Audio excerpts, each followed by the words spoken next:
সুকান্ত মজুমদারের সঙ্গে এই রোড শোয়ে এক্সক্লুসিভলি আমরা রয়েছি এবং সুকান্তবাবু এই যে অত্যাধুনিক হুড খোলে এই ধরনের রোড শোয়ের ব্যবস্থা, এটা কি এবারের প্রচারের কথা ভেবেই ব্যবস্থা করতে? এবার আমি এতদিন পর্যন্ত কোনো করিনি, কিন্তু এখানে অনেক লোক দাঁড়িয়েছিলেন। আমাদের প্রথাগত রোড শো হচ্ছে না। নমস্কার। প্রথাগত রোড, হ্যাঁ ভালো আছি, আপনি ভালো তো? প্রথাগত রোড শো হচ্ছে না। আমি হঠাৎ করে যেতে যেতে সিদ্ধান্ত নিলাম যে এইভাবে যাব আমি, তো স্বাভাবিকভাবে এখন এখানে পৌঁছে গেছি, এখানে নামবো, নেকে লোকজনের সাথে দেখা করবো।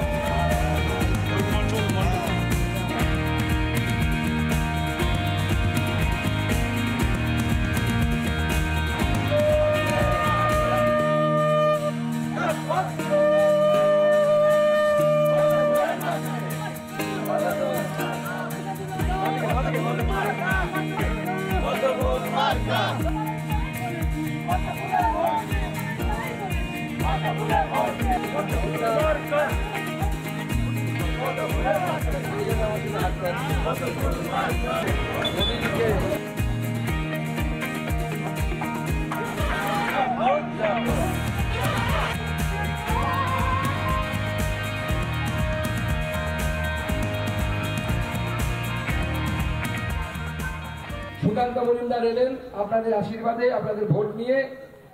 1 বছর যেতে না যেতে 2 দিনের হাওড়া বালুরঘাট এক্সপ্রেসকে আমাদের কলকাতা যাওয়ার রাত্রিবেলার একমাত্র ট্রেন ছিল, তাকে আমরা সপ্তাহে 5 দিনে নিয়ে গেলাম 1 বছরের মধ্যে। উদ্বোধনী অনুষ্ঠানে এই জেলার মন্ত্রী, প্রাক্তন মন্ত্রী, 5-6 বারের মন্ত্রী বিশ্বনাথ চৌধুরী উপস্থিত ছিলেন। বিশ্বনাথ কাকু কয়েকদিন আগে ওনার স্ত্রী মারা গেছেন, আমি তার বাড়িতে গেছিলাম দেখা করতে। তিনি ওই মঞ্চে দাঁড়িয়ে মাইকে বললেন এটা খুব দরকারি কাজ ছিল এবং সুকান্ত মজুমদার ছাড়া এটা কারো পক্ষে সম্ভব ছিল না। সুকান্ত এই কাজটা করেছে, সেটা সুকান্তকে ধন্যবাদ জানায় বলে ওই ট্রেনে উঠে সেদিন তিনি কলকাতা গেলেন।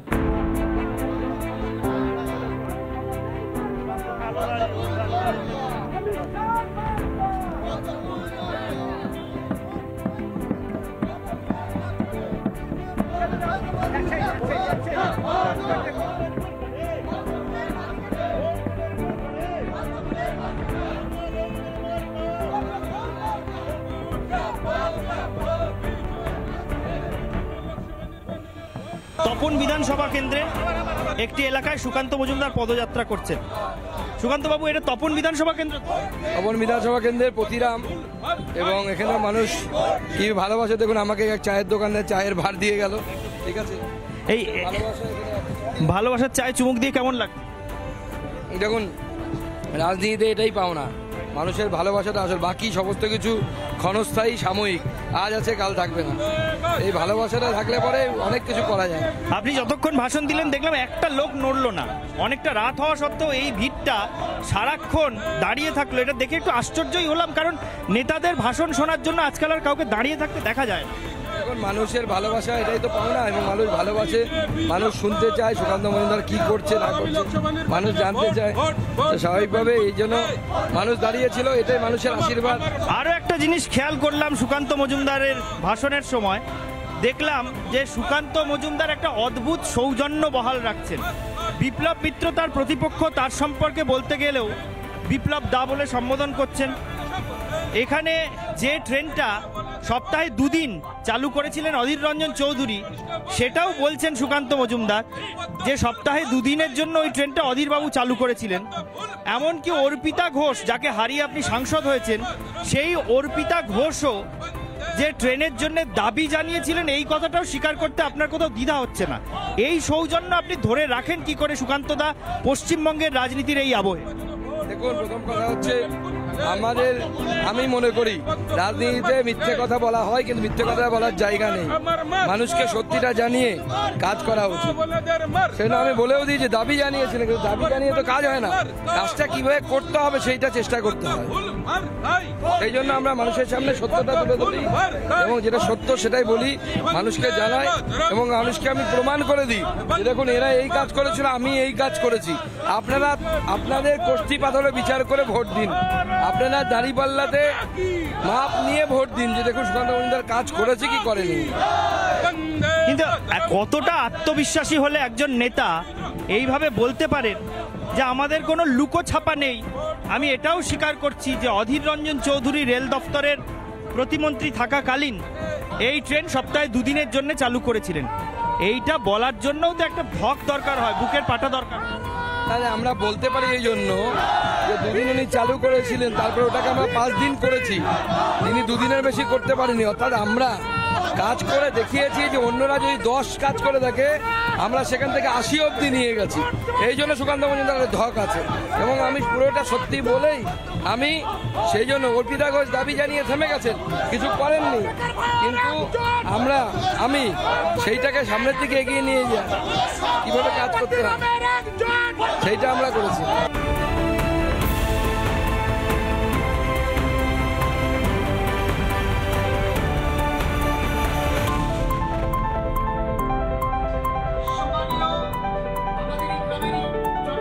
মজুমদারের যে নির্বাচনী প্রচার যাত্রা, সেই যাত্রায় লাগাতার 3 দিন ধরে সঙ্গী ছিলাম আমরা। 3 দিন নয়, বলা যায় 3.5 দিন।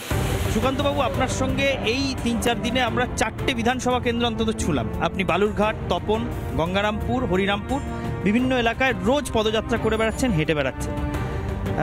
আমি রজনীকে দেখাতেও বলবো যে এমনি চোখে মুখে তো ক্লান্তির ছাপ রয়েইছে, একেবারে পা থেকে মাথা পর্যন্ত পুরো ধুলোর আস্তরণও রয়ে গিয়েছে সুকান্ত মজুমদারের। এই যে সারাক্ষণ ধুলোর মধ্যে ধুলো উড়িয়ে হেঁটে বেড়াচ্ছেন, অবশ্যই পদযাত্রায় দাপট না থাকলে ধুলো ওড়ে না, কিন্তু যে পরিমাণ ধুলো মাখছেন আর ধুলো উড়িয়ে ঘুরছেন, তার ফল কতটা প্রতিফলিত হবে বলে এই অন্তিম পর্বে মনে হচ্ছে আপনার? দেখুন, আমার মনে হয় এবার মানুষ দুহাত তুলে নরেন্দ্র মোদীকে আশীর্বাদ করবেন, এবং নরেন্দ্র মোদীর প্রতিনিধি যেহেতু আমি এই লোকসভাতে, সুকান্ত মজুমদারকে আশীর্বাদ করবেন এবং বিপুল ভোটে 1 লক্ষের বেশি ভোটে আমরা এই লোকসভা আবার নরেন্দ্র মোদীর হাতে তুলে দেব মানুষের আশীর্বাদে। বালুরঘাট, তপন, গঙ্গারামপুর, হরিরামপুর ইতিমধ্যেই আমরা ঘুরে দেখেছি আপনার সঙ্গে। কুশমন্ডি, কুমারগঞ্জ আর ইটাহার হয়তো এই সময়ে আপনার সঙ্গে যাওয়া সম্ভব হলো না, তবে সেখানেও আমাদের প্রতিনিধিরা পৌঁছবেন। 7টা বিধানসভার মধ্যে সবচেয়ে বেশি মানুষের আশীর্বাদ কোথায় প্রত্যাশা করছে? দেখুন, ওটা তো এখন এই মুহূর্তে বলা সম্ভব নয়, তবে গঙ্গারামপুর হোক, বালুরঘাট হোক, তপন হোক, এবার কুশমন্ডিও খুব ভালো জায়গায় আছে। এইগুলোর মধ্যেই কোনো একটি তো সবথেকে বেশি লিড আমরা পাবো। হরিরামপুরেও আপনার হয়ে জনসভা করে গেলেন? হরিরামপুরেও আমরা লিড পাবো এবার, যেটা কোনোবার পাইনি আমরা। স্বরাষ্ট্রমন্ত্রী জনসভা করলেন, তার জন্য তো বটেই, এবং আমাদের কর্মীরা যেভাবে পরিশ্রম করছে, আমরা আগামী দিনে হরিরামপুরেও লিড পাবো।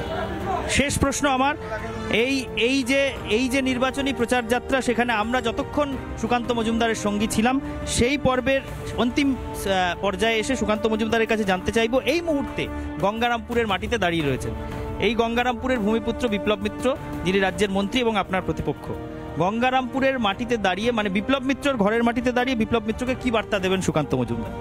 দেখুন, বিপ্লববাবু বয়সে বড়, তো স্বাভাবিকভাবে আমরা বয়স্ক মানুষ সম্পর্কে খুব একটা কথা বলি না। ওনার এই রোদে খুব কষ্ট হবে, অনেক দিন অভ্যেস নেই, একটু সাবধানে ডাব টাপ খান, সানস্ক্রিন মাখুন, ছাতা ব্যবহার করুন, ভালো একটা সানগ্লাস কিনে ভোটের প্রচার করুন। গঙ্গারামপুরের ক্ষীরদই তো খুব বিখ্যাত, যদি যেতেন তাহলে গঙ্গারামপুরের ক্ষীরদই নিয়ে কি বিপ্লব মিত্রর বাড়িতে পৌঁছতে দেখা যাবে সুকান্তবাবু? না, সে আমরা পৌঁছতে কোনো অসুবিধে নেই। এর আগে আমি নিজে যাইনি, কিন্তু মিষ্টি তো পাঠিয়েছিলাম, বিজয়া দশমীর মিষ্টি পাঠিয়েছিলাম একবার, আমার যতদূর মনে পড়ছে। আমাদের পার্টির কর্মীরা গিয়ে দিয়ে এসেছিল। তো আমি মনে করি সৌহার্দ্যের বাতাবরণ থাকা উচিত। রাজনীতিতে লড়াই তো ব্যক্তিগত না, রাজনীতিতে লড়াই হচ্ছে মতের লড়াই। আপনার একমত, আমার একমত, যে মত জনগণ ভোট দেবে সেই জিতবে। কিন্তু ক্ষীরদইটা, আমার শেষ প্রশ্ন ওইটাই, ক্ষীরদইটা কে কাকে খাওয়াবে? সুকান্তবাবু বিপ্লব বাবুকে, না বিপ্লব বাবু সুকান্তবাবু? আমি খাওয়াবো বিপ্লবদাকে, উনি সিনিয়র মানুষ, আমাকে খাওয়াতে হবে। সুকান্ত মজুমদার গঙ্গারামপুরের মাটিতে দাঁড়িয়ে বিপ্লব মিত্রকে প্রায় সরাসরি চ্যালেঞ্জ দিয়ে গেলেন যে গঙ্গারামপুরের ক্ষীরদই তিনি বিপ্লব মিত্রকে খাওয়াবেন ভোটের ফলাফল প্রকাশ হওয়ার পর। ভিডিও জার্নালিস্ট রজনীকান্ত বেরার সঙ্গে ঈশানদেব চট্টোপাধ্যায়, রিপাবলিক বাংলা, বালুরঘাট।